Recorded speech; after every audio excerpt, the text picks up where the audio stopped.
Selamat pagi, Papa, Mama, dan anak-anak yang terkasih yang ada di rumah. Bertemu lagi dengan SD Putra Nirmala dalam renungan pagi. Hari ini kita patut bersyukur atas segala berkat dan penyertaan Tuhan kepada kita semua, sehingga pada pagi hari ini kita bisa kembali memulai aktivitas kita bersama-sama. Nah, anak-anak, sebelum kita mulai kegiatan hari ini, marilah kita berdoa. Dalam nama Bapa dan Putra dan Roh Kudus. Amin. Allah Bapa yang bertahta di dalam surga, kami mengucap syukur atas berkat yang senantiasa Kau limpahkan kepada kami. Terima kasih atas berkat kesehatan yang boleh kami nikmati sampai pada hari ini. Tuhan Yesus, sebentar lagi kami semua akan mendengarkan firman-Mu. Bukalah hati dan pikiran kami supaya kami bisa mendengarkan sabda-Mu, meresapkannya di dalam hati, dan agar kami semua pun bisa melaksanakannya dalam hidup kami sehari-hari. Tuhan Yesus, doa ini kami sampaikan dengan perantaraan Yesus Kristus Juru Selamat kami. Amin. Dalam nama Bapa dan Putra dan Roh Kudus. Amin. Bacaan Injil diambil dari Injil Markus bab 1 ayat 21b sampai 28. Pada suatu malam Sabat, Yesus masuk ke dalam rumah ibadat dan mengajar.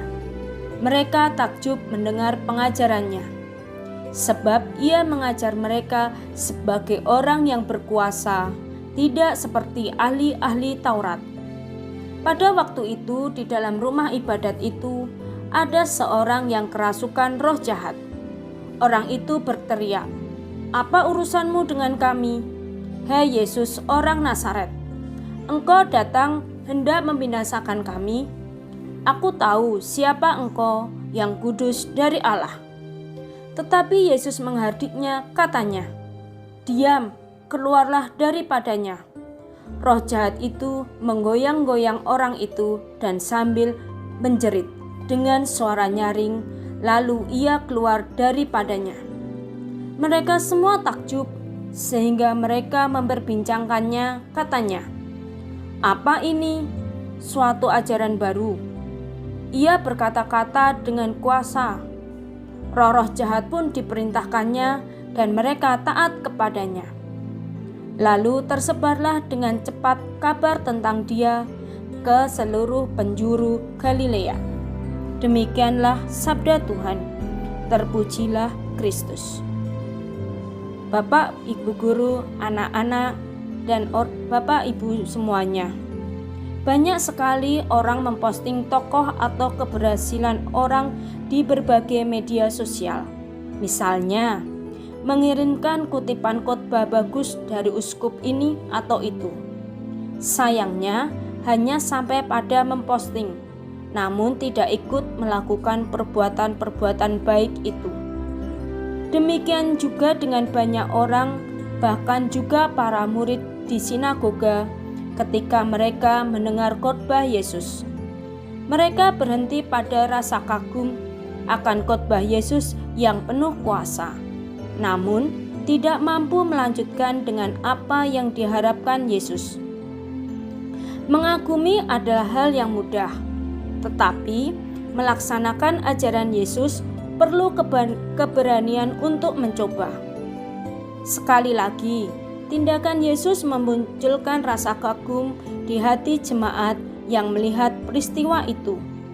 Namun, sayangnya mereka hanya berhenti sampai pada rasa takjub melihat tindakan dan kuasa Yesus. Kekaguman tidak mengarahkan mereka untuk percaya kepada Yesus. Padahal takjub saja tidak cukup, imanlah yang penting. tragis sekali memperhatikan orang-orang dalam rumah ibadat itu. Firman telah mereka dengar, mukjizat telah mereka saksikan. Tetapi semua itu tidak mengubah hati mereka untuk berbalik kepada Yesus. Pengalaman di sinagoga di mana banyak orang menjadi kagum juga sering kita temukan dalam kehidupan menggereja. Tidak kurang melalui aneka peristiwa iman, gereja menghadirkan karya keselamatan. Akan tetapi, kerap kali kita hanya berhenti pada rasa kagum, tertarik, bangga, bahkan adorasi dengan tekun. Kita tidak percaya.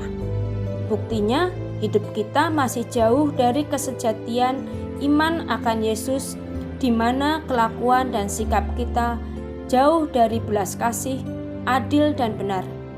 Inilah bukti ketidakpercayaan itu, yaitu hidup Yesus tidak kita hidupi dalam perilaku kita sehari-hari.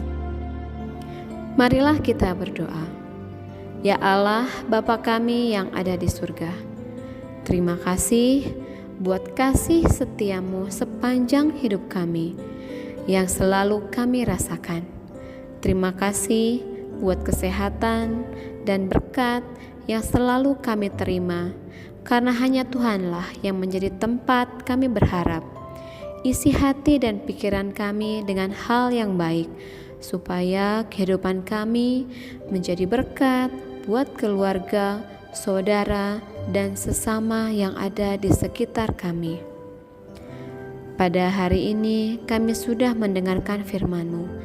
Biarlah firman-Mu ini tertanam di setiap hati kami dan dapat menguatkan kami dalam menjalankan kehidupan kami sehari-hari. Terus bimbing kami ya Tuhan dengan firman-Mu, supaya kami selalu dapat mengucap syukur dalam segala hal. Terima kasih Tuhan Yesus. Dalam nama Tuhan Yesus kami sudah berdoa dan mengucap syukur. Amin. Dalam nama Bapa dan Putra dan Roh Kudus. Amin.